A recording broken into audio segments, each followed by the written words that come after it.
You want to know what betrayal tastes like? It tastes like champagne gone flat in your mouth while your own blood laughs at your humiliation.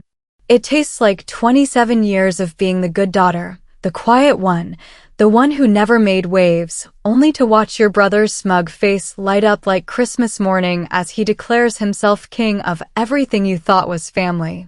I'm getting the house and the business. She just gets the dolls. Those words. Those goddamn words that carve themselves into my skull like a gravestone epitaph. My name is Clarissa, I'm 27 years old, and that was the moment I learned that even grief can turn into betrayal. That was the moment everything I thought I knew about family, about love, about my place in this world, got ripped apart like tissue paper in a hurricane. The lawyer's office smelled like old leather and broken promises. Dad had been dead exactly 1 week. 1 week of tears, of sleepless nights, of holding Mom's trembling hands while she sobbed into tissues that disintegrated faster than our family's facade of unity. And there we were, me, my brother Marcus, Mom, and the extended family vultures who'd suddenly remembered we existed now that there was money to smell.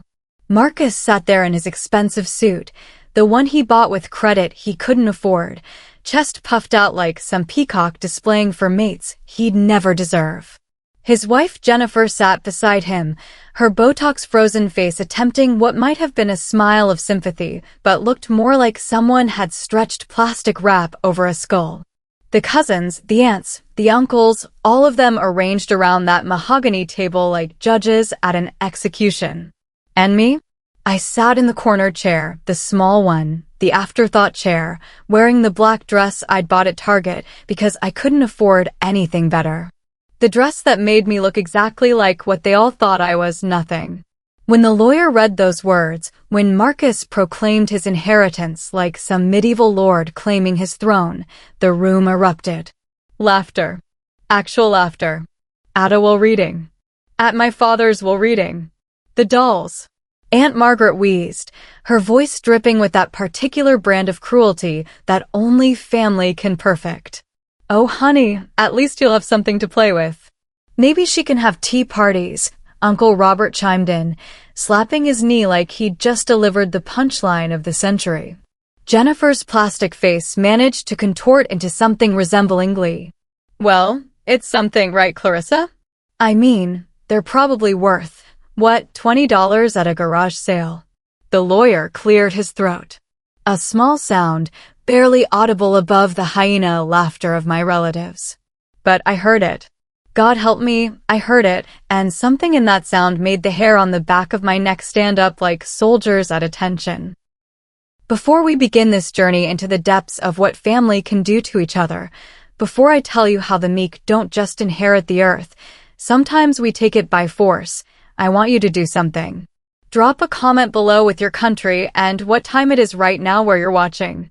Whether it's sunrise in the United Kingdom, midnight in New York, afternoon in Canada, or evening in Australia, I want to know. Don't just sit back in the shadows like a coward. Tell me where in the world you are, because what happened to me could happen to anyone, anywhere, at any time. Now, let's dive into the story of how I learned that sometimes the best revenge is truth. The days after that reading were like living in a fog made of shame and confusion. Marcus strutted around town like he'd just won the lottery, which in his mind, he had. He'd already moved into Dad's house, our family house, before the body was even cold in the ground. I drove past it once, just once, and saw him on the front porch with a beer in his hand and a grin on his face, talking on his phone like he was conducting business deals worth millions. Yeah, I'm the new head of the Miller family empire, I heard him tell someone, his voice carrying across the lawn like poison in the wind. Dad always knew I had the head for business. That's why he left everything to me. The business. Miller and Associates Construction. The company Dad built from nothing, working 18-hour days until his hands were permanently stained with concrete dust and his back curved like a question mark. The company that employed half our small town, that put food on tables and kept families afloat during the recession. The company that was supposed to be our legacy, our father's monument to hard work and determination. And according to everyone, it was Marcus's now. I went back to my apartment, my tiny, cramped apartment above the bakery on Elm Street, and sat surrounded by cardboard boxes filled with the only inheritance anyone thought I deserved. Dad's doll collection. Vintage dolls, antique dolls, porcelain dolls with painted faces and glassy eyes that seemed to stare right through you. Dad had been collecting them since before I was born, something he'd inherited from his own grandmother. They lined the shelves of his study, dozens of them, witnesses to late-night phone calls and business meetings and quiet moments when he'd sit and plan the future he thought he was building for his children. The neighbors whispered. Oh, how they whispered. Mrs. Patterson from downstairs made sure I could hear her on the phone with her sister. Her brother got everything. She's left with nothing. Poor girl. I always knew she was the weak one. Weak. That word followed me like a shadow. At the grocery store, at the gas station, at the post office where I worked part-time stamping letters and sorting mail like my dreams were as small as the envelope they came in. Weak Clarissa. Poor Clarissa. The daughter who got the scraps while the son got the feast. The photo albums didn't help. I spread them across my kitchen table night after night, looking at pictures of a family that apparently never existed. There was Dad teaching Marcus how to use power tools. There was Dad showing Marcus the blueprints for his latest project. There was Dad, arm around Marcus's shoulders at his high school graduation, pride radiating from his face like heat from a furnace. And there was me. In the background, usually. Sometimes holding Mom's hand. Sometimes playing with those damn dolls. Always smaller, always quieter, always less. The anger started as a whisper in my chest and grew into a roar that kept me awake at night. Not just anger at Marcus, at the family, at the cosmic joke that life had played on me. Anger at myself. For being quiet. For being small. For accepting that this was just how things were supposed to be. If you've ever been underestimated by your own family, if you've ever sat in that corner chair while everyone else divided up your life like it was a pizza they ordered without asking what toppings you wanted, then you know this feeling. You know this rage that burns in your stomach like acid, that makes your hands shake when you're trying to sleep. If you know that feeling, subscribe right now. And if you won't, if you're sitting there thinking this is just another sob story about someone who got what they deserved, then at least have the courage to comment why you're okay with betrayal. It'll say a lot about you. More than you probably want to admit. Marcus called me on a Tuesday. 3 weeks after the reading. 3 weeks of radio silence while he played King of the Mountain with our father's corpse. Sis. His voice was artificially bright, like he was selling something on late-night television. How are you holding up? I've been meaning to call, but you know how it is, so much to handle with the business and all. I didn't answer.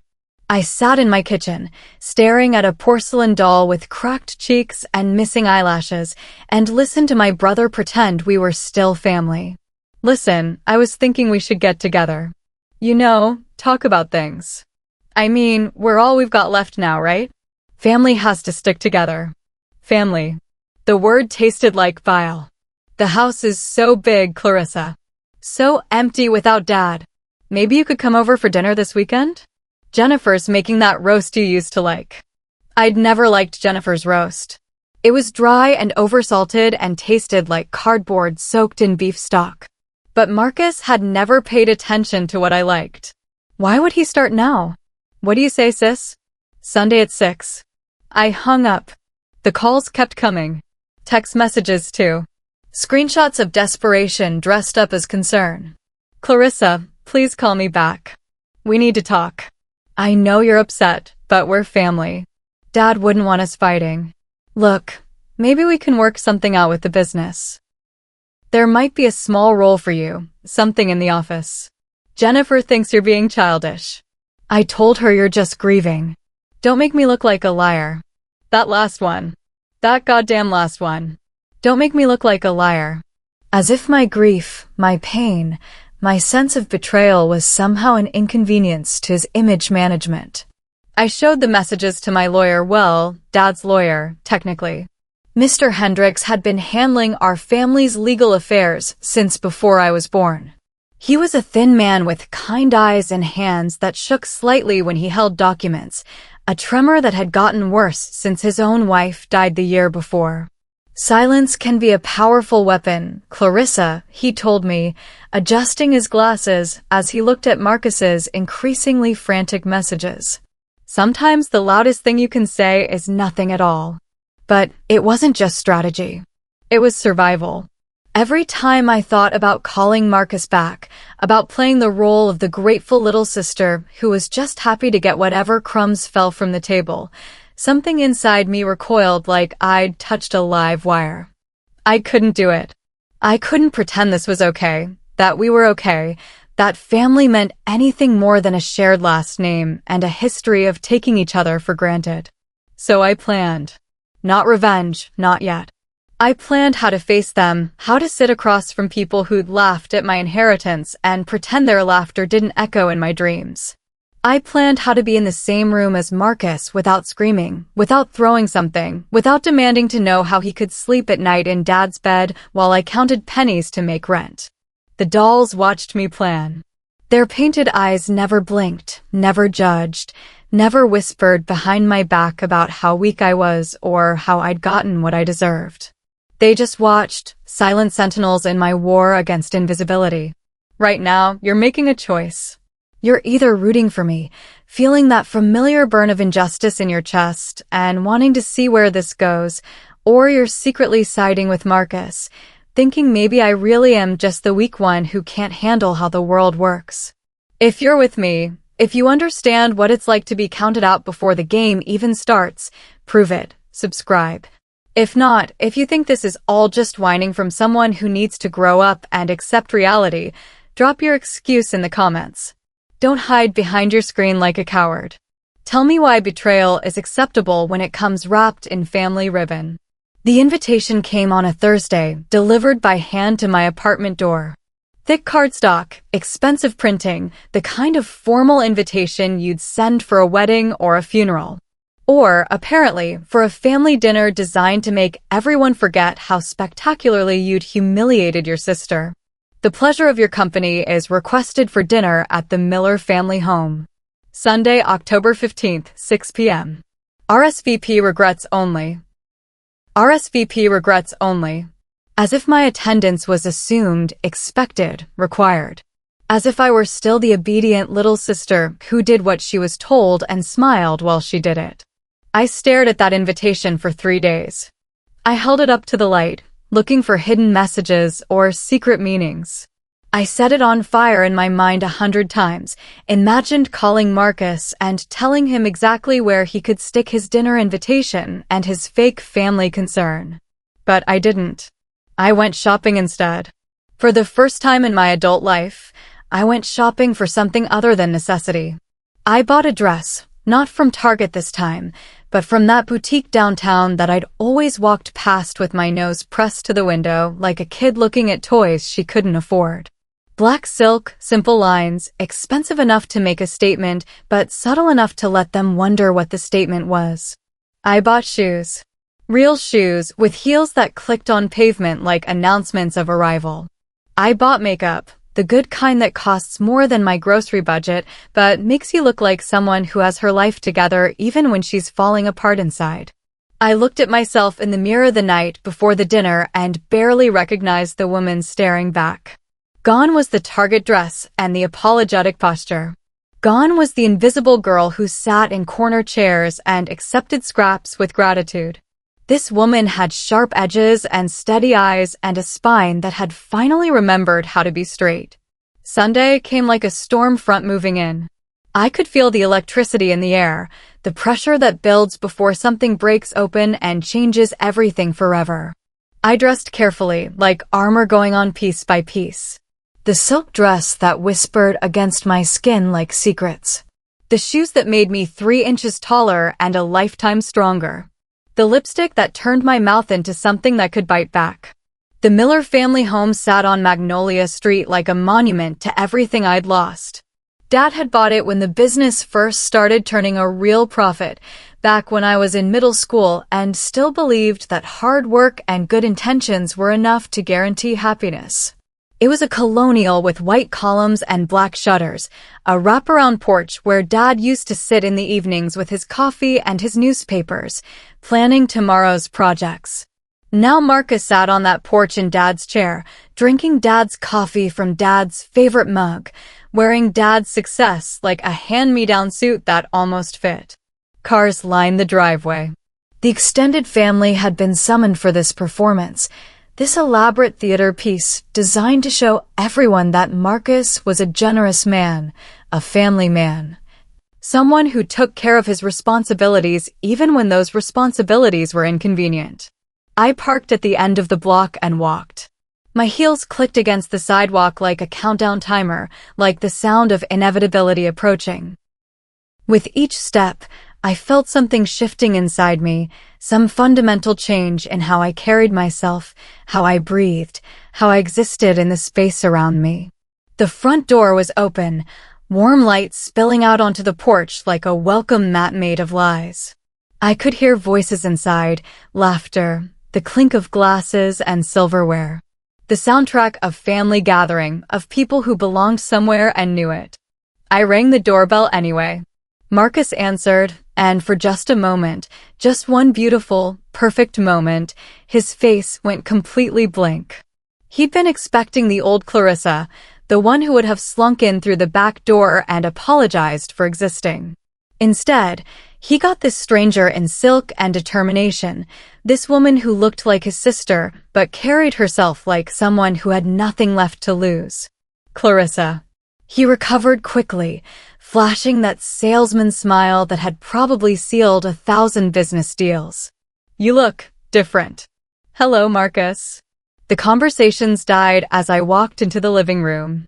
Aunt Margaret's fork stopped halfway to her mouth. Uncle Robert's bourbon glass froze in midair. Jennifer's plastic face attempted surprise, but mostly managed to look like someone had unplugged her from the wall.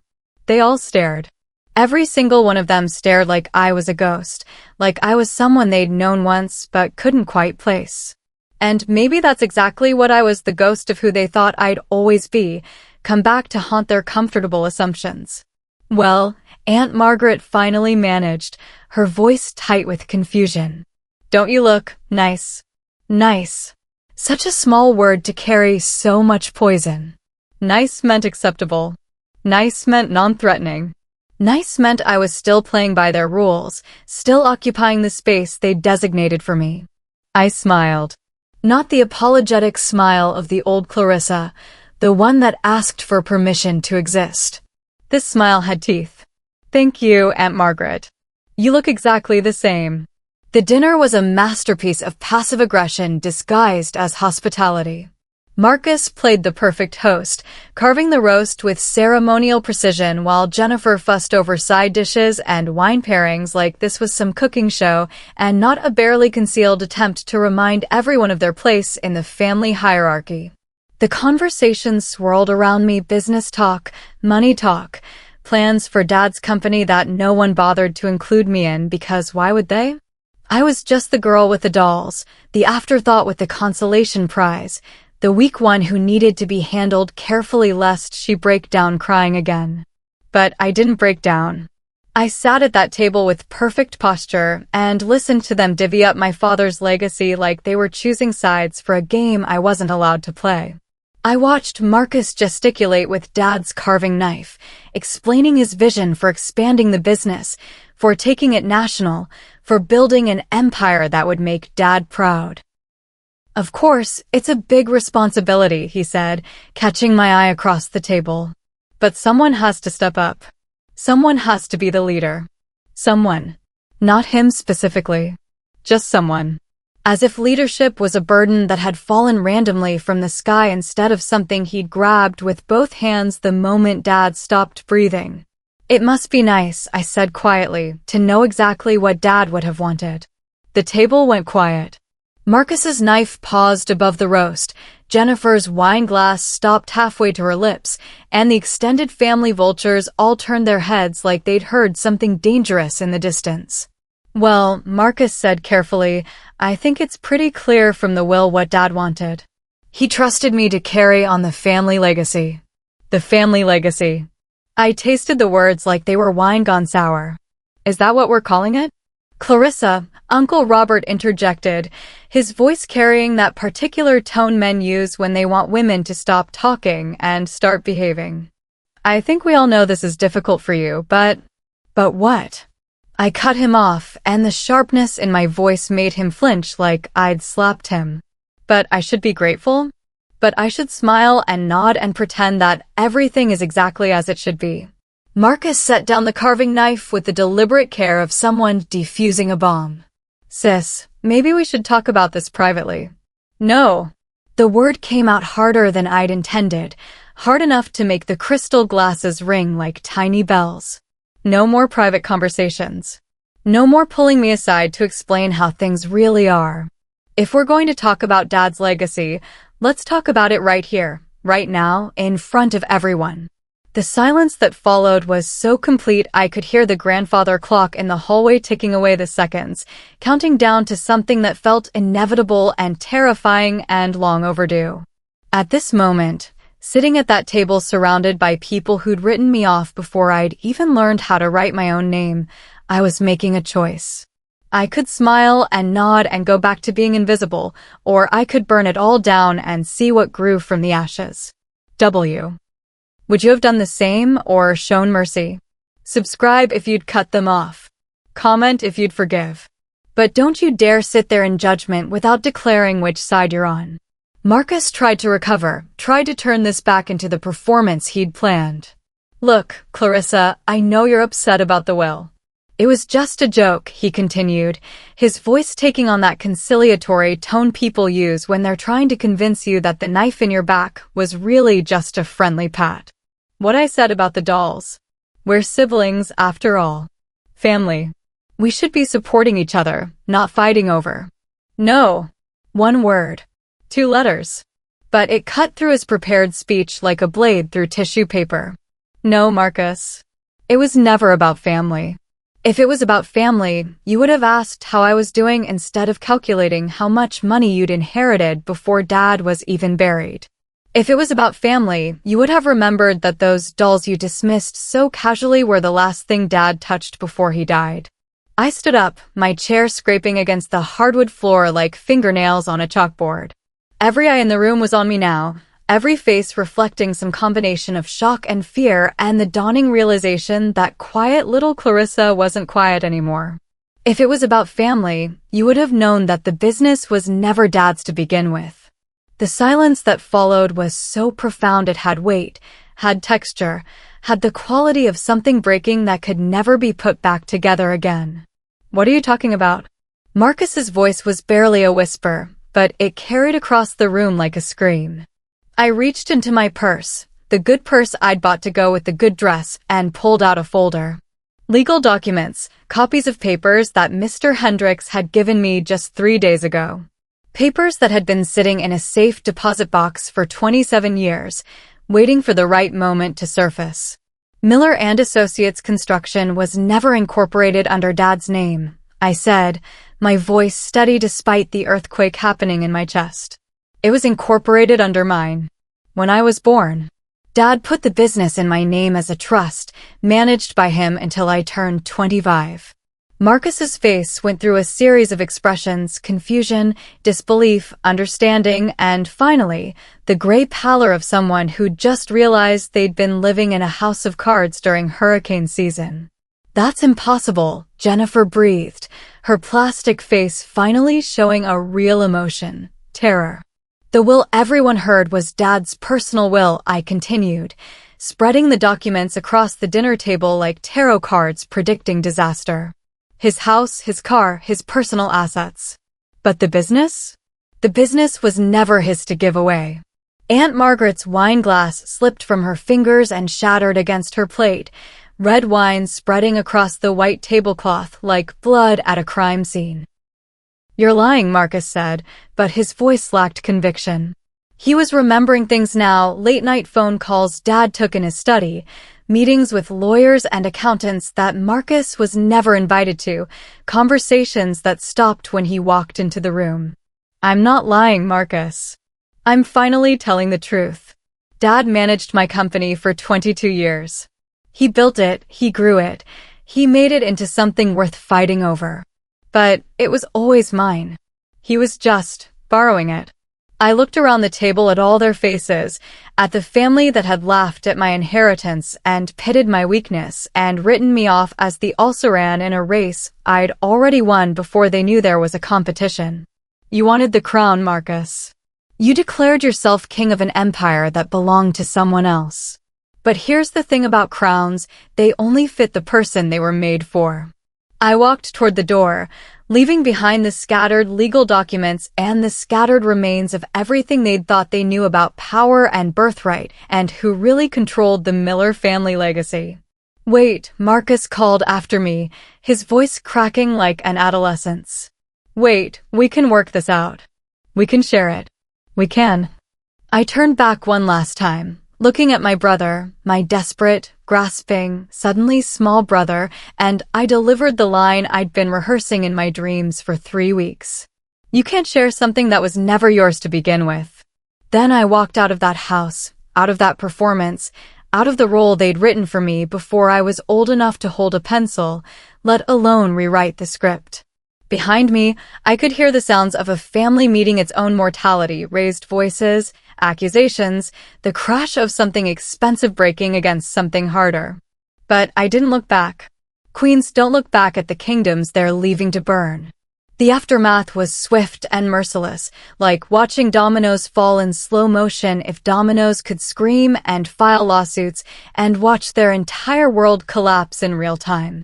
Marcus's reputation didn't just take a hit, it went down like the Titanic, taking everyone who'd tied themselves to his success with it. The business associates who'd been calling him to congratulate him on his inheritance suddenly stopped returning his calls. The contractors who'd been lining up to work with the new head of Miller and Associates found other companies to partner with, other people whose ownership of their businesses wasn't suddenly in question. The legal battles started immediately. Marcus hired lawyers, expensive lawyers who charged by the hour and smiled while they drained his bank account fighting a case they knew they couldn't win. He contested the trust documents, claimed fraud, demanded DNA tests as if genetics could somehow override legal paperwork filed with the state of New York 27 years ago. But DNA doesn't lie, and neither do notarized documents witnessed by 3 different lawyers and filed in triplicate with the Secretary of State's office. Dad had been thorough in his protection of my inheritance, even if he'd never bothered to explain it to the daughter whose future he was safeguarding. The neighbors who'd whispered about poor Clarissa getting nothing were suddenly very interested in being friendly. Mrs. Patterson, who'd made sure I could hear her pity phone calls, started leaving casseroles outside my door. The mailman who'd barely acknowledged my existence began asking about my day, my plans, whether I needed any help with anything at all. The mighty one fell so fast, I heard someone say at the grocery store, and I realized they weren't talking about me anymore. The extended family that had laughed at my dull inheritance was suddenly very quiet on the subject of inheritances in general. Aunt Margaret stopped returning Marcus's calls. Uncle Robert developed a mysterious scheduling conflict that prevented him from meeting for drinks. The cousins who'd slapped their knees at the idea of me having tea parties with my dolls were remarkably absent when Marcus needed character witnesses for his legal challenges. Family loyalty, it turned out, was directly proportional to net worth. Marcus and Jennifer's marriage began showing cracks within weeks. I didn't have to witness it firsthand, small towns don't keep secrets well, and the story of their increasingly vicious fights was entertainment for anyone who'd ever felt overlooked or underestimated or dismissed by people who thought their money made them untouchable. Jennifer had married a construction company heir, not a man whose sister held the deed to his dreams. The house she'd been redecorating with Dad's money suddenly wasn't hers to redecorate. The lifestyle she'd planned around Marcus's inheritance evaporated like steam from a kettle that had been taken off the burner. She's talking to divorce lawyers, Mrs. Patterson informed me one Tuesday morning when I picked up my mail. She'd given up any pretense of discretion. Gossip about the Miller family downfall was the hottest entertainment in town, and she had a front-row seat to the destruction. This is what happens when pride meets truth head-on at 100 miles per hour. It's not pretty, it's not clean, and there are no survivors who come out unchanged. Don't just watch this unfold and leave. Subscribe so you never miss justice being served. Or comment below if you still think Marcus deserved sympathy. I want to know who you really are when the chips are down and the truth comes out. The courthouse smelled like floor wax and broken dreams. I'd been there 3 times in the past month, once for the initial hearing, once for depositions, and now for the final ruling that would officially confirm what everyone already knew. That sometimes the person you overlook is the person who owns everything you think you deserve. Marcus sat at the defendant's table with his expensive lawyer, but the expense hadn't bought him a miracle. His face had aged a decade in the past 2 months. The confident businessman who'd carved roast with ceremonial precision had been replaced by someone who looked like he'd been hollowed out from the inside. Like someone had stolen his blueprints for the future and left him with nothing but empty rooms and echoing footsteps. Jennifer sat behind him, but not beside him. The space between them on the courtroom bench spoke volumes about marriage vows that apparently didn't include for richer or for poorer, when the poorer part happened this suddenly. Judge Harrison was a woman in her 60s with steel gray hair and eyes that had seen every possible variation of human greed and stupidity. She looked over the documents one final time, her reading glasses perched on the end of her nose like a weapon aimed at injustice. After reviewing all submitted evidence, financial records, and trust documentation, she said, her voice carrying the weight of legal authority, "This court finds that Miller and Associates Construction Company was legally incorporated as a trust with Miss Clarissa Miller as the sole beneficiary, managed by her father Harold Miller until her 20th birthday, at which point full control would transfer to her." The gavel came down like thunder. The business is and has always been the legal property of Miss Clarissa Miller. Mr. Marcus Miller's claims to ownership are without merit and are hereby dismissed with prejudice. Marcus's shoulders slumped like someone had cut the strings holding up a marionette. His expensive lawyer closed his briefcase with the quiet resignation of someone who'd just watched a perfectly predictable disaster unfold exactly as predicted. I sat in the gallery, not at the plaintiff's table. I'd let my lawyer handle the technical arguments while I watched my brother's world officially collapse. But as Judge Harrison gathered her papers and prepared to leave, I found myself standing, moving forward, drawn by something that might have been mercy or might have been the need to deliver one final truth. Marcus looked up as I approached. His eyes were empty, not with sadness, but with the particular hollowness of someone who'd built their entire identity around something that had never belonged to them in the first place. I leaned down, close enough that only he could hear, and whispered the words I'd been saving for this moment. "Mock me again." Then I walked out of that courtroom, out of the building, out into the afternoon sunlight that felt different somehow, warmer, brighter, like the sun itself had been waiting for this moment to finally shine without obstacles. The courthouse steps were marble, worn smooth by decades of people walking up them seeking justice and walking down them having found it or lost it or discovered that justice was more complicated than they'd hoped. I paused at the top of those steps, looking out at the town I'd grown up in, the streets I'd walked as the invisible daughter, the invisible sister, the weak one who got the dolls. From here, I could see Miller and Associates, my company. The construction yard with its equipment and trucks and the sign that would need to be repainted soon to reflect new management. The empire Dad had built in my name, protected in my name, left to me not as a consolation prize, but as a birthright I'd been too quiet to claim until the moment I couldn't afford to be quiet anymore. Behind me, I could hear voices, Marcus's lawyer explaining appeals processes that wouldn't work, Jennifer's heels clicking against marble as she walked away from a marriage that had been built on a foundation as unstable as a house of cards, The extended family members who'd shown up to watch the final act of their own complicity in my humiliation. But I didn't turn around. I didn't look back. I walked down those steps and across the street and into the rest of my life, the life I was finally old enough and finally strong enough to claim. The reflection comes later, doesn't it? After the courtroom drama and the legal victories and the sweet taste of justice served cold. It comes in the quiet moments when you're alone with your thoughts and the weight of what you've done and who you've become. I went back to my apartment one last time to pack. The boxes of dolls were still there, still watching me with their painted eyes and patient faces. But now I understood what Dad had seen in them, why he'd collected them, why he'd left them to me along with everything else that mattered. They were witnesses.